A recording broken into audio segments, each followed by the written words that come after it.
Bismillahirrahmanirrahim. Assalamualaikum warahmatullahi wabarakatuh. Selamat malam teman-teman. Jumpa lagi bersama saya di sini Bagus Baraja di channel Gus Baraja.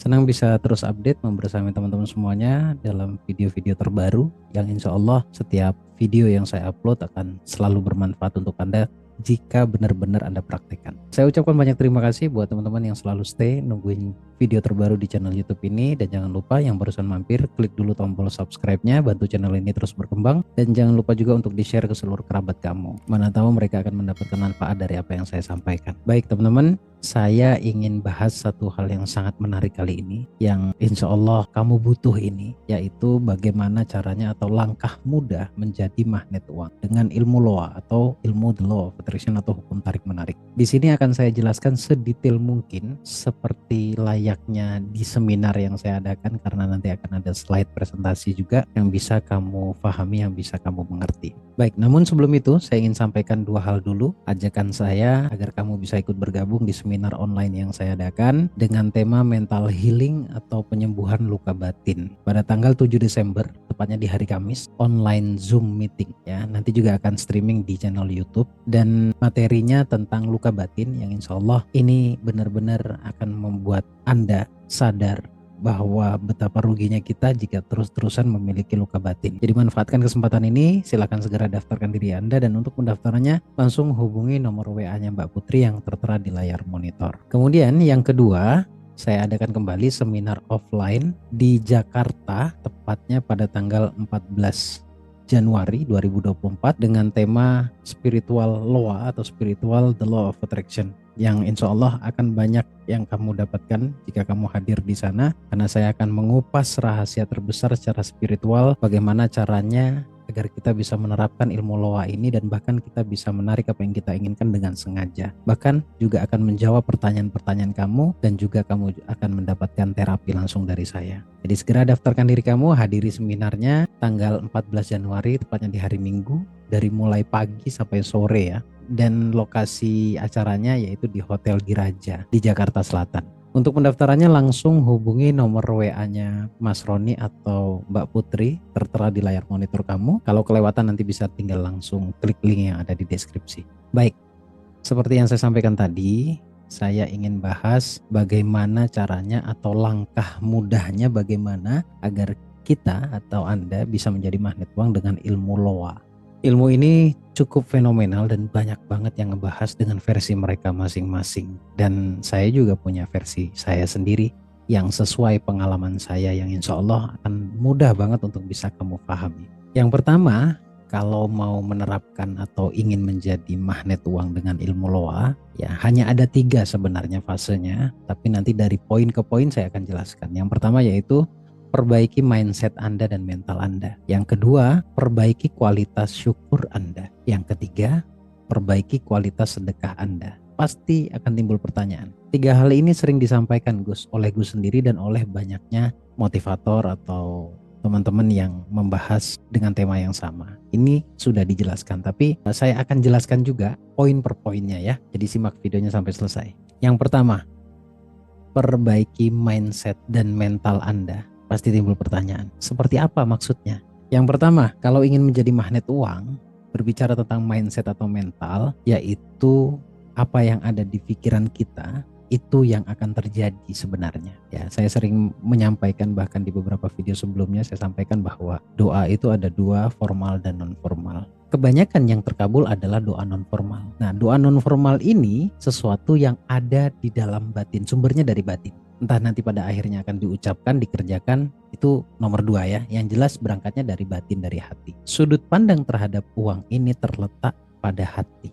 Nah, artinya apa? Sudut pandang terhadap uang kita ini dari dulu, dari masa kecil kita, itu didoktrin, diberikan sebuah informasi bahwa uang itu adalah sumber masalah. Ketika prinsip itu ada di dalam bawah sadar Anda atau di hati Anda, maka segimanapun Anda berdoa, maka tetap saja doa secara lisan ini akan sulit untuk dikabulkan oleh Allah. Itu yang saya maksud sudut pandang. Kemudian penilaian bahwa selain tadi uang akan menyebabkan masalah, atau mungkin uang nggak dibawa mati, atau mungkin uang adalah sumber masalah, sumber pertikaian, uang bisa menjauhkan satu orang dengan orang yang lain, ada penyampaian seperti itu, ada data seperti itu, maka itu sudut pandang terhadap uangnya negatif. Berbicara tentang sudut pandang terhadap uang ini harus selaras dengan apa yang akan Anda minta ke Allah, apa yang akan Anda munajatkan ke Allah, itu harus selaras. Kalau meminta berarti kan harus punya penilaian baik terhadap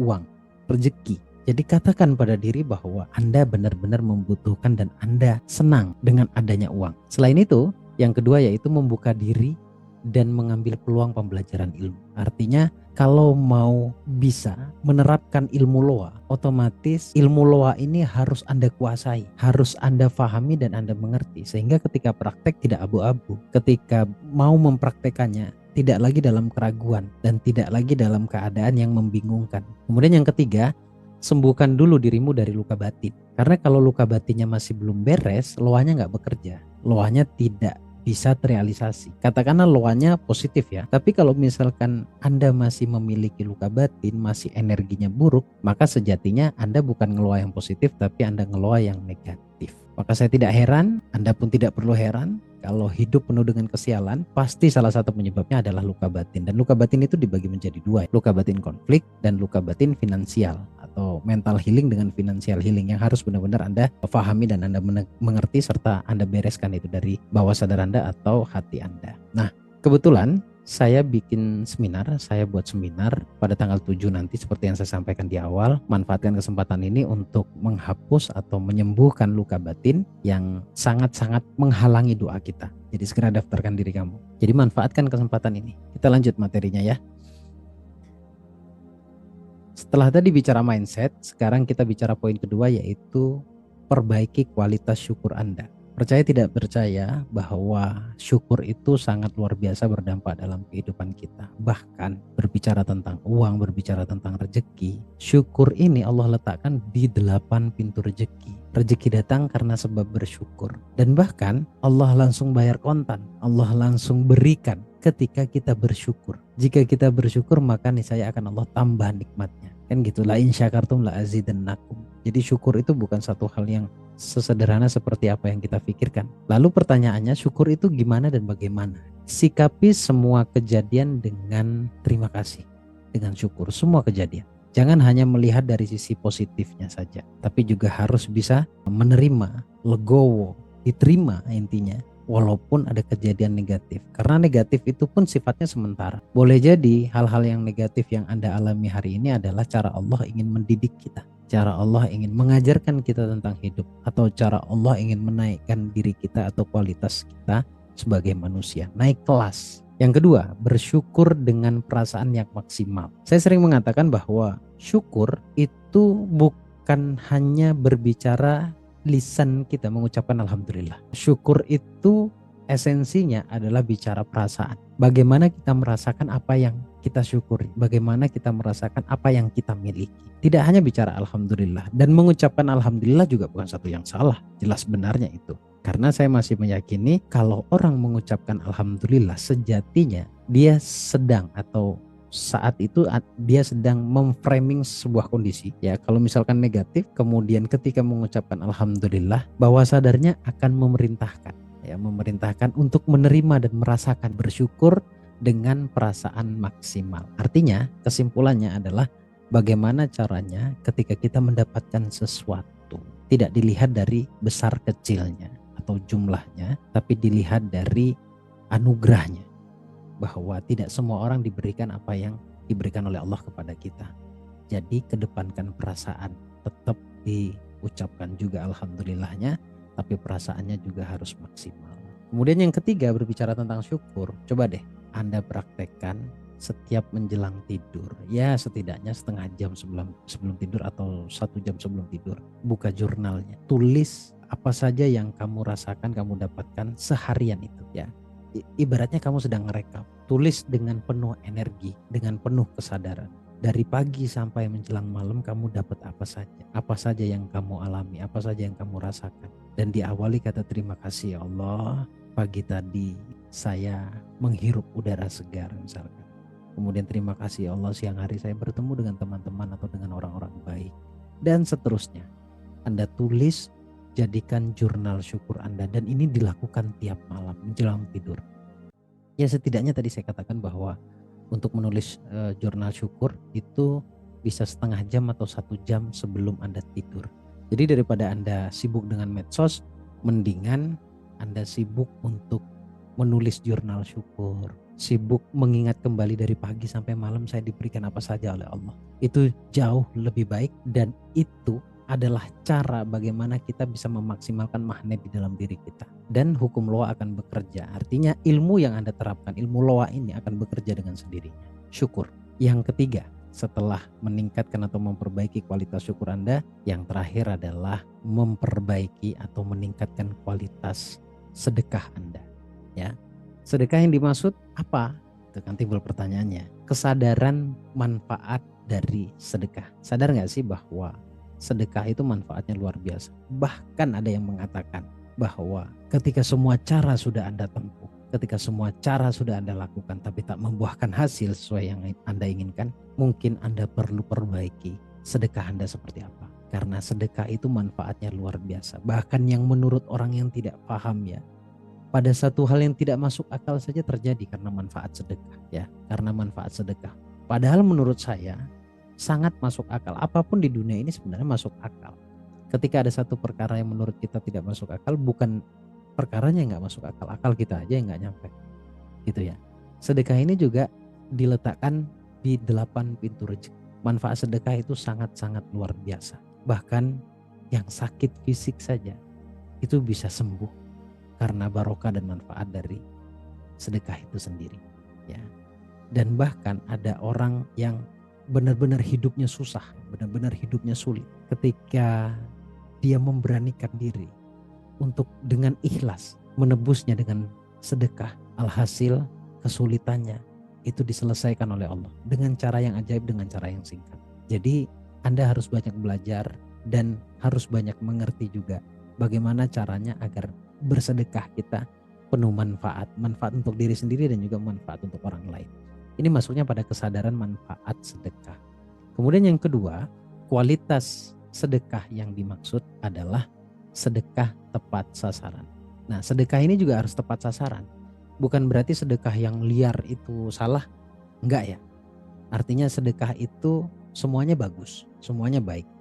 Namun sedekah yang tepat sasaran yang saya maksud adalah mengacu kepada apa yang disampaikan oleh Quran. Yang lainnya juga baik, nggak jadi masalah. Nanti saya akan coba combine antara apa yang sudah disampaikan dalam Quran dan secara umum bahwa sedekah itu sangat-sangat luar biasa. Ya, ada peruntukannya. Sedekah yang pertama diperuntukkan untuk orang tua dulu. Orang tua ini pun saya bagi jadi 2. Orang tua pertama yaitu orang tua dohir. Orang tua dohir itu ayah dan ibu Anda. Yang kedua adalah orang tua batin Anda, guru Anda. Ya, even ketika mereka membutuhkan, bantulah mereka. Kalau memang kamu punya, ketika dapat rezeki, coba sisihkan sebagian untuk orang tua. Karena diakatkan memberikan orang tua itu akadnya sedekah. Sekali lagi akadnya sedekah. Setelah orang tua, mungkin ada kerabat dekatmu yang benar-benar tidak mampu, yang benar-benar membutuhkan dan tak berdaya dan tidak bisa apa-apa. Ya, mungkin ada saudara, paman, bude, bule, pakle. Ya, mungkin ada saudara yang sudah sepuh tidak bisa apa-apa dan memang butuh untuk disantuni, santuni mereka. Itu sangat tepat sasaran. Kemudian yang ketiga, anak yatim. Anak yatim, janda tua. Anda mau ke yayasan juga boleh, bebas ya.